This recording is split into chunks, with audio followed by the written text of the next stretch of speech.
sabe? Quando a gente é de fato transformado pelo Espírito Santo de Deus, quando Jesus passa de fato a fazer morada dentro de nós e que nós nos sentimos de fato livres, libertos da nossa consciência pesada, dos nossos pecados, livre da nossa condenação, quando nasce em nós aquela alegria do Espírito Santo, quando nós estamos às vezes até em êxtase e em uma oração buscando a graça de Deus, quando recebemos dons espirituais, quando recebemos uma cura divina, quando recebemos uma presença real de Deus no ambiente onde nós estamos, seja ali na igreja, seja no quarto onde estamos orando, seja na estrada, num carro, seja, enfim, quando recebemos ali, ouvimos e sentimos a graça de Deus, como que nós vamos transmitir isso para alguém e essa pessoa, sabendo que o outro está precisando dessa graça, sabendo que alguém está precisando desse amor de Deus, sabendo que alguém precisa ser alcançado e tem outro dizendo que isso é mentira, que isso não é assim, que isso não acontece assim. Muito bem, meus irmãos, estamos aí iniciando mais um vídeo no canal. Hoje a lição de número 9, uma igreja que se arrisca. Estamos aí já na 9ª lição desse trimestre, falando sobre a igreja de Jerusalém, um modelo a ser seguido. A doutrina, a comunhão, a fé, a base para o crescimento da igreja em meio às perseguições. Nós estudamos já sobre como a igreja nasceu no dia de Pentecoste, com o poder de Deus, a igreja em Jerusalém como um modelo a ser seguido, e esse modelo se baseia nas lições seguintes, que são: na lição 3 falamos sobre o modelo de igreja que prega o Evangelho, o modelo da igreja cheio do Espírito Santo, o modelo da igreja cheio de amor, o modelo da igreja que não é conivente com a mentira, o modelo da igreja que não teme a perseguição, o modelo da igreja que enfrenta seus problemas e uma igreja que se arrisca é o tema da nossa lição de hoje. Eu sou o pastor Paulo Henrique Vendrameto, CGADB 59587.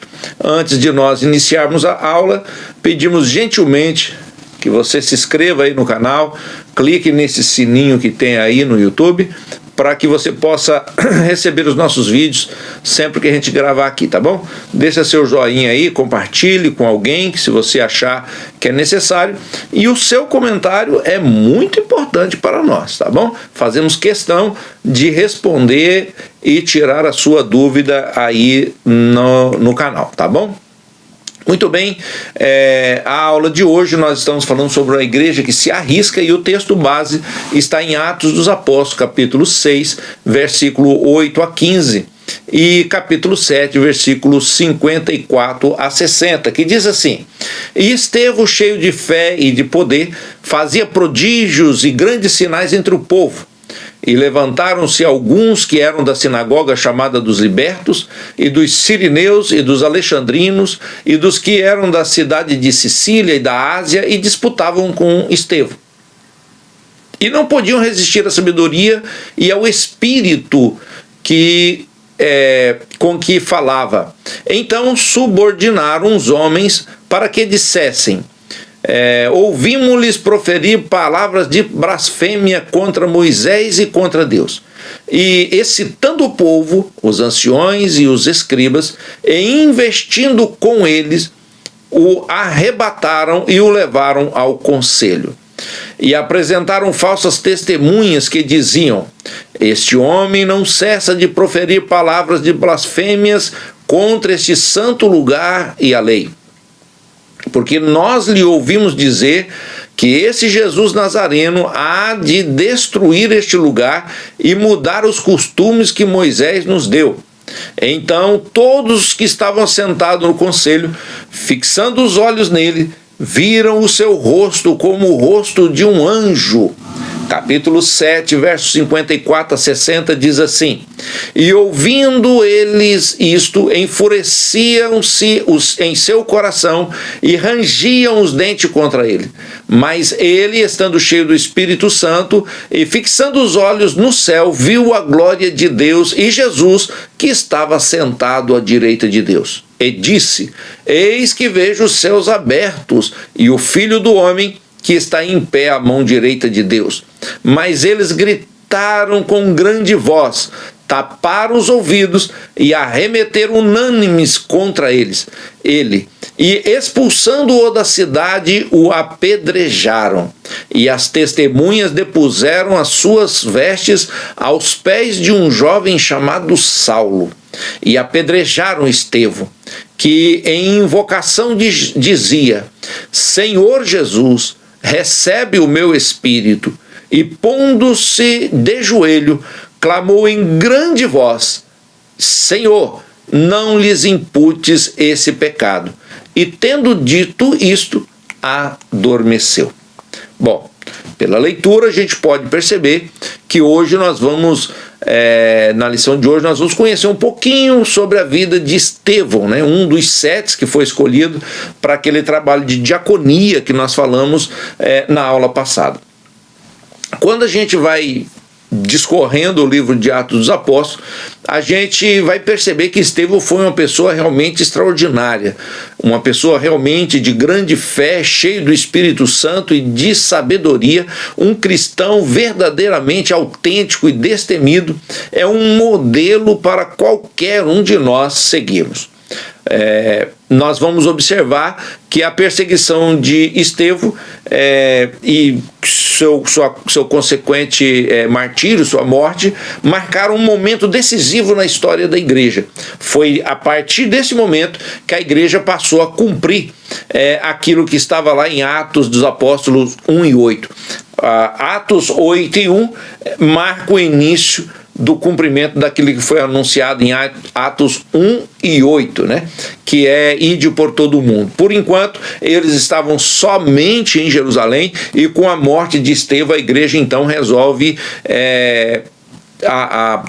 se retirar e pregar o evangelho em outros lugares. Então, Estevão e a igreja que tem a sua fé contestada. Veja só.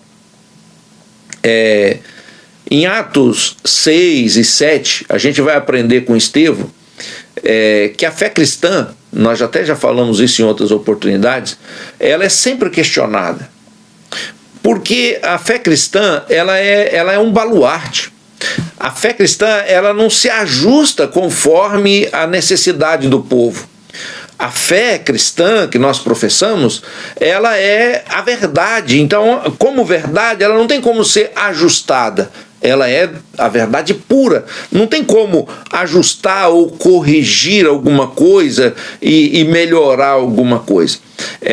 Estevão enfrentou uma oposição muito grande, da mesma forma que todo cristão também enfrentará. E quando nossa fé ela é enfrentada, quando a nossa fé ela é afrontada, quando a nossa fé ela é colocada à prova, não há espaço para indecisão. Não tem como alguém estar indeciso se a sua fé é verdadeira ou não. Não dá para ao ser questionada a sua fé, você duvidar daquilo que você prega, que você ensina, porque senão não seria fé. Cada crente precisa entender e precisa acreditar, e não só isso, precisa responder a esses desafios que aparecem. E isso é comum, acho que todo cristão ele já foi questionado. E não é só saber defender a fé. O cristão ele tem que estar um pouco mais além, e a gente vai aprender isso com Estevão. Será que você está disposto a defender a sua fé, mesmo que na defesa da sua fé você passe por perseguições, você passe por torturas, você passe até pela morte se for preciso? Até que ponto nós somos capazes de defender a nossa fé, aquilo que nós pregamos? Estevão é um exemplo dessa coragem. Mostrou o que um cristão ou a igreja, de um modo geral, ele tem que fazer é estar dispostos a ficar firmes até o final, mesmo que isso significa perder a nossa liberdade e até mesmo perder a nossa vida. A fé cristã, ela está sempre sob ataque. Veja só, o ataque a Estevão, ele se deu por um grupo de cristãos judeus chamados judeus helenistas. Quem eram os judeus helenistas? Quando surgiu a diáspora, que eles foram esparramados pelo mundo, e depois eles retornaram para Jerusalém, mas alguns desses judeus permaneceram nas cidades onde eles moravam, nos países onde eles moravam. Então eles foram instruídos numa cultura helenista, e helenista aqui quer dizer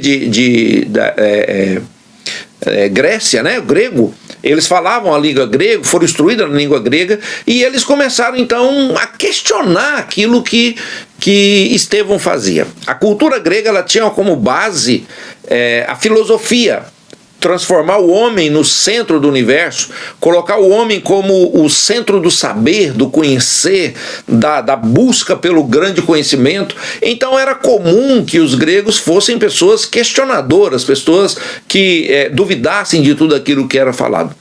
A questão aqui não é só isso, porque esses cristãos helenistas que foram instruídos pela cultura grega, eles se levantam contra Estevão, e eles não concordavam com o que Estevão estava pregando e começaram a se opor àquilo que Estevão pregava. O fato de não só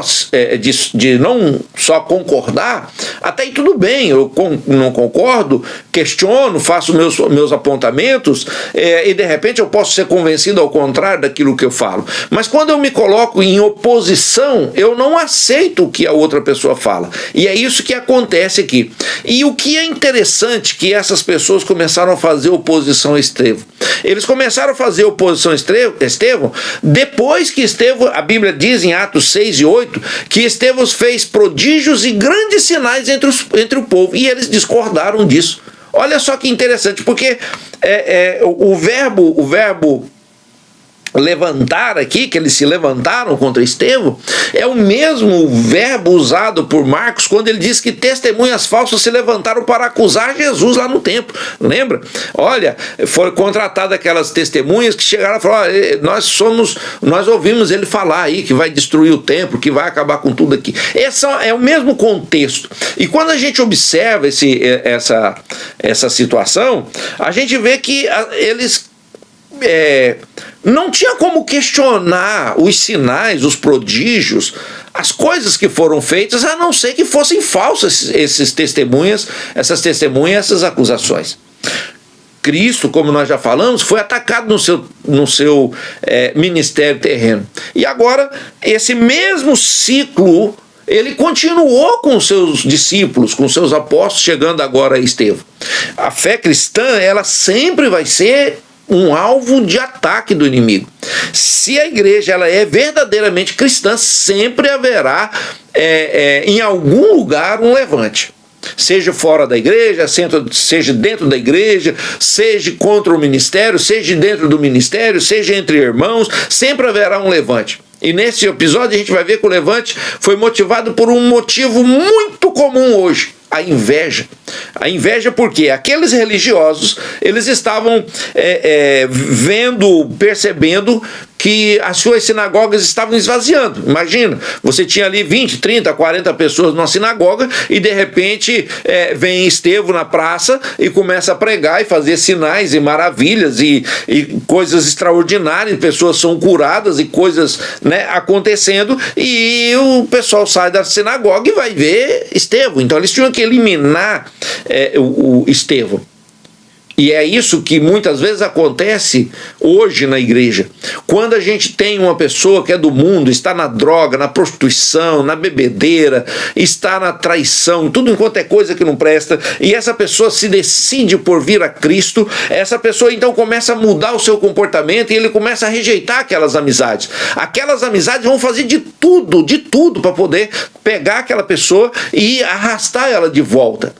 E não só isso, quantos crentes, irmãos, não estou falando só da Igreja Assembleia, até de outras denominações aí que de repente estejam ouvindo os nossos vídeos, que eles são cristãos e se apresentam como cristão, por exemplo, no seu local de trabalho, mas que as pessoas às vezes ficam tentando te ludibriar. Eu me lembro uma vez que eu era adolescente, jovem, e eu era apelidado de irmão, né? Porque naquele tempo a gente sofreu um pouco de bullying, né? E eu era chamado de irmão, o irmão daqui, irmão de lá, e um colega de trabalho, a gente estava num almoço, se eu não me engano, e o colega de trabalho pegou uma lata de refrigerante que eu estava tomando e tirou o refrigerante e colocou a cerveja dentro da lata de refrigerante. E quando eu levei aqui, que eu senti o cheiro, eu já percebi e eu não tomei. Mas eles queriam que eu tomasse, que era para dizer que então agora já tomou, não tem mais jeito, já está perdido, já vem para cá que você é nosso. É as ciladas que as pessoas fazem para armar, para poder prejudicar, para fazer com que a gente não vá adiante. São ciladas, são levantes, são coisas que vão atacar a nossa saúde espiritual, para que a gente coloque dúvidas sobre a nossa fé, para que a gente coloque, para que a nossa fé seja de fato atacada, contestada, e nós não tenhamos como nos defender, porque às vezes a gente cai numa cilada que o inimigo prepara para nós. Então, tanto a igreja quanto Estevão teve a sua fé questionada, contestada, e nós também teremos, nós não somos melhores do que ele. Outra palavra que merece atenção nesse contexto é a palavra disputaram, né? Eles disputavam com Estevão. O verbo grego aí que traz essa tradução, né, traz a ideia de discussão religiosa, de uma discussão filosófica, onde os pontos de vista eles eram examinados, desafiados, questionados, né, e era uma forma de debater, não só de debater ideias, mas era a ideia de disputar aqui era uma forma de impor às outras pessoas a sua forma de enxergar as coisas. Então esses judeus helenistas, eles não estavam só duvidando da fé de Estevão, não estavam só colocando à prova a fé do Estevão, não estava só contestando, dizendo, olha, a sua fé não é verdadeira, não está certo, não era só isso. Eles queriam impor sobre Estevão e sobre as pessoas que ali estavam a fé deles. Então eles não estavam só discutindo, não era só um bate-boca, eles estavam procurando a todo custo sobrepor o seu modo de ver, o seu modo de ser, o seu modo de acreditar nas coisas através de uma narrativa muito bem construída, muito bem elaborada para poder desmistificar ali aquilo que Estevão estava falando. E hoje é interessante que a gente olha na nossa pouca experiência que temos na igreja, vez ou outra algum irmão às vezes nos procura: pastor, me explica tal assunto, né? Aí a gente explica com o maior prazer. Passa um pouquinho, passa mais uns dias, a mesma pessoa: pastor, me explica tal coisa. Passa mais um pouquinho, a pessoa: pastor, me explica tal coisa. Aí, conforme a pergunta que aquela pessoa vai fazendo, eu já sei, você está conversando com alguém da igreja tal, não é? Fala: pastor, porque ele está me pressionando aqui? E aí, vez ou outra, a gente tem que recomendar alguns irmãos a não debater com essas pessoas. Essas pessoas, elas são sectaristas, elas gostam de rachar, de quebrar, elas estão tentando confundir a nossa fé, elas não querem aprender. E às vezes o irmão, com boa intenção, ele tenta explicar para a pessoa, ele tenta mostrar o quanto Jesus é bom, o quanto Deus pode fazer por ele, mas a pessoa ela não está ali querendo saber sobre a sua fé, ela está ali querendo, na verdade, confundir a sua fé. Ela está querendo desfazer aquilo que você crê para tentar impor o que ela crê para você. Às vezes a gente tem que deixar esse pessoal de lado, esse pessoal leva a gente à morte, tá bom? E a falsa narrativa. Sempre a igreja vai ter que lidar com essas falsas narrativas. São... agora tem um nome bonito, né? A fake news, né? A fake news, a gente tem que lidar com isso. As pessoas levantam falso, levantam histórias mentiras e esparramam aquilo pela cidade afora. Jesus, por exemplo, foi acusado de enganar o povo, João 7,12. Quando ele ressuscitou, por exemplo, surgiu uma narrativa de que os discípulos tinham roubado o corpo de Jesus, por isso que ele não estava lá, Mateus 28,13. O apóstolo Paulo, por exemplo, foi acusado de pregar contra o governo, contra os decretos de César, Atos 17,7. Quando Paulo começava a pregar sobre a ressurreição de Jesus, acusaram ele de estar pregando sobre deuses estranhos, Atos 17 e 18. E hoje não é diferente. A igreja, ela continua lutando em várias frentes com essas falsas narrativas que a toda forma, a todo custo querem minar o testemunho do crente, minar o testemunho da igreja, desacreditar daquilo que está sendo pregado, daquilo que está sendo levado às pessoas carentes. Você já ouviu alguma dessas narrativas, por exemplo? Para e pensa para você ver. Você certamente já ouviu alguém falando que é mentira o que a gente está falando. Sabe?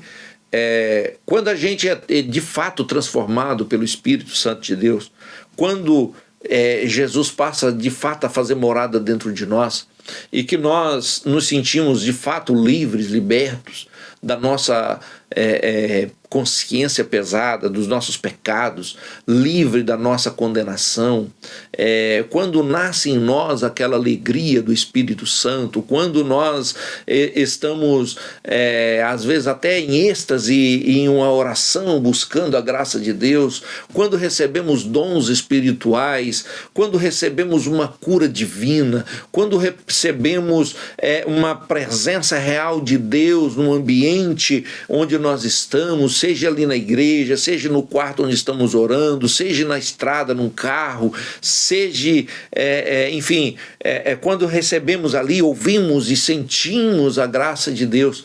Como que nós vamos transmitir isso para alguém e essa pessoa, sabendo que o outro está precisando dessa graça, sabendo que alguém está precisando desse amor de Deus, sabendo que alguém precisa ser alcançado e tem outro dizendo que isso é mentira, que isso não é assim, que isso não acontece assim, sabe? Quando a gente é de fato transformado pelo Espírito Santo de Deus, quando Jesus passa de fato a fazer morada dentro de nós e que nós nos sentimos de fato livres, libertos da nossa consciência pesada, dos nossos pecados, livre da nossa condenação, quando nasce em nós aquela alegria do Espírito Santo, quando nós estamos, às vezes até em êxtase e em uma oração, buscando a graça de Deus, quando recebemos dons espirituais, quando recebemos uma cura divina, quando recebemos uma presença real de Deus no ambiente onde nós estamos, seja ali na igreja, seja no quarto onde estamos orando, seja na estrada, num carro, seja, enfim, quando recebemos ali, ouvimos e sentimos a graça de Deus. Como que nós vamos transmitir isso para alguém e essa pessoa, sabendo que o outro está precisando dessa graça, sabendo que alguém está precisando desse amor de Deus, sabendo que alguém precisa ser alcançado e tem outro dizendo que isso é mentira, que isso não é assim, que isso não acontece assim? Por que não deixa a pessoa experimentar a graça de Deus? Por que todos não podem experimentar a graça de Deus? Mas é colocada na mente das pessoas que os cristãos são sempre errados, sempre fazendo coisas erradas, mas a sociedade tem mostrado que, de repente, eu acho que não é a igreja que está errada, não. Se a gente fazer um levantamento, a Bíblia diz, e eu sou capaz de comprovar para você, que a igreja ainda é o sal da terra e a luz do mundo.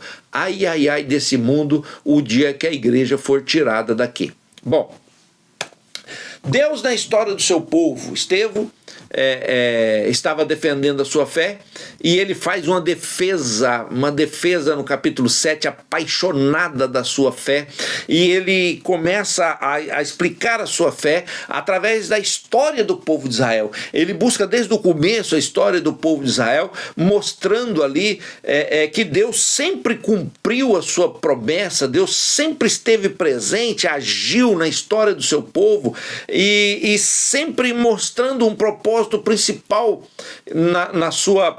no seu discurso, apontando ali para Cristo, tentando levar as pessoas a entenderem que o Cristo que ele estava pregando, ele estava desde o começo na história de Israel. Durante a sua fala, Estevão menciona Abraão, ele menciona José, ele menciona Moisés, e destacando que todos eles morreram, viveram e morreram na esperança de um dia ver a vinda do Messias. Que mesmo tão esperado pelos pais, tão esperado por Abraão, tão esperado por José, tão esperado por Moisés, tão esperado por Davi, tão esperado pelos profetas, ele veio, mas acabou sendo rejeitado. Essa era a pregação de Estevão. A defesa de Estevão vai nos ensinar que toda nossa defesa apologética, a defesa da nossa fé, ela deve sempre ter um alvo principal, que é apontar para Cristo como o centro das coisas. Essa defesa de Estevão é extraordinária. Ele busca, mostrando em todo trecho, toda a história do povo de Israel, que tudo convergia no Cristo que foi rejeitado por aquele povo. Mas o coração daquele povo estava endurecido. Depois, quando ele conclui a sua defesa da fé ali, Estevão ele faz uma declaração em Atos 7:51 e diz assim: vocês são homens de dura cerviz, incircuncisos de coração e de ouvido. Vós sempre resistis ao Espírito Santo, assim vós como os vossos pais que mataram os profetas e tal. Mesmo diante dos fatos apresentados por Estevão, numa defesa clara e suficientemente convincente, seus adversários preferiram tapar os ouvidos e ignorar, né? E a gente vai perceber o seguinte: ninguém convence quem não quer ser convencido, e Deus também não força ninguém a crer, ele nem força ninguém a crer e nem condena ninguém sem dar uma oportunidade de crer. Deus não força ninguém a crer, mas também não condena ninguém sem dar uma oportunidade dessa pessoa a crer. Ou seja, ela não crê se ela de fato não quiser, mas ela teve a oportunidade. Então o texto vai mostrar que o Espírito Santo, ele não consegue achar espaço no coração endurecido que não aceita a palavra de Deus. Bom, Estevão se torna aí um alvo de uma perseguição muito grande, e diante daquele grupo enfurecido, como a gente vê lá em Atos 7:54, Estevão, ao ser pego para ser morto, apedrejado, e começaram então a apedrejar Estevão olha para cima e diz assim: eu estou vendo o céu aberto e vejo o Filho do Homem que está em pé à direita de Deus. E a igreja, o crente que consegue contemplar Cristo, ele não tem como negar a sua fé. Ele não tem como abandonar a sua fé. Não é possível o crente abandonar a sua fé, porque ele contempla a vitória de Cristo na cruz. E assim como Estevão, Paulo também disse que estava pronto não somente a sofrer pelo nome de Jesus, mas também ele disse: eu estou pronto para morrer por este amor, por esta paixão, por este Cristo ao qual eu sirvo. Atos 21:13. A igreja que mantém os seus olhos no Cristo glorificado é uma igreja que ela não tem nada para temer em relação a anunciar o Evangelho. E a última coisa, a última declaração de Estevão antes da sua morte, tem um significado marcante, bem cheio de uma marca, né, do cristianismo. Diz assim, Atos 7 e verso 60. E pondo-se de joelhos, clamou em grande voz e disse: Senhor, não lhes impute este pecado. E ao terminar de falar isso, ele adormeceu, porque ele não morreu, ele apenas saiu dessa vida para outra vida eterna. Então ele não tem morte. Estevão não teve morte. Estevão teve uma passagem de uma vida para outra vida. Então a gente vê aqui que o cristão verdadeiro, que tem aquela chama dentro de si, ele não teme, se for preciso, a morte, porque ele contempla o que está depois da morte, que é a coroa da vida. Então a gente tem aqui uma figura de um crente, de uma igreja, que literalmente se doa em prol dos perdidos. Ela se sacrifica para que pessoas sejam salvas. Você imagina que Estevão estava ali levando pedradas, estava desfalecendo. E quando ele vê que de fato ele estava desfalecendo, de fato a sua vida ia se esvair ali, ele faz um pedido em prol dos seus algozes e diz assim: Pai, não cobra isso deles não, eles não sabem o que ele está fazendo. E é a mesma coisa que Jesus disse na cruz: Pai, perdoa, porque eles não sabem o que estão fazendo. Esse deve ser um modelo para a gente seguir, muito difícil, diga-se de passagem, mas é o modelo da igreja de Jerusalém. Estevão, né, concluindo aqui, Estevão, um dos 7 escolhidos para o trabalho social da igreja primitiva. Alguém me perguntou, e se você estiver aí, eu não consegui identificar, né? Mas alguém me perguntou, mas está escrito lá que o diácono tem que o diácono tem que fazer visita, né? Que eu tinha dito sobre isso. E eu citei na minha explicação lá, inclusive o fato de Estevão, né? Estevão era um dos diáconos. E o que Estevão estava fazendo? Pregando o evangelho. E a sua pregação, ele não estava só servindo a mesa, ele estava fazendo muitas outras coisas, dentre elas aqui, pregando o evangelho, fazendo sinais, maravilhas, curando as pessoas, né? E de repente ele é um modelo não só de diácono, mas um modelo de igreja, um modelo de crente, um modelo de uma igreja verdadeiramente bíblica, aquilo que a Bíblia representa. E Estevão era uma pessoa realmente qualificada, um homem de fé, cheio do Espírito Santo. E alguém que é cheio de fé, cheio do Espírito Santo, cheio de sabedoria, ele não teme se posicionar diante daqueles que são contrários à sua fé. Ele não teme, se for preciso, o sofrimento e até a morte, se for necessário, na defesa daquilo que ele acredita e que ele prega. É por isso que muitos cristãos, eles eram jogados aos leões, eles eram destroçados, eles eram mortos à espada, eles eram torturados, queimados na fogueira, mas eles não negavam a fé. Não tem como negar a fé. Bom, é um modelo de igreja que, em vez de ficar no conforto, vai até as últimas consequências, arriscando-se pelo seu Senhor. Muito bem, chegamos aí ao final da nossa pequena ministração aqui da aula número 9, uma igreja que se arrisca. Você está disposto a se arriscar pela tua fé ou você abandonaria ela por qualquer motivo? Que a graça do nosso Senhor e Salvador Jesus Cristo, o amor de Deus e a comunhão, as consolações do Espírito Santo seja com todos nós. Amém?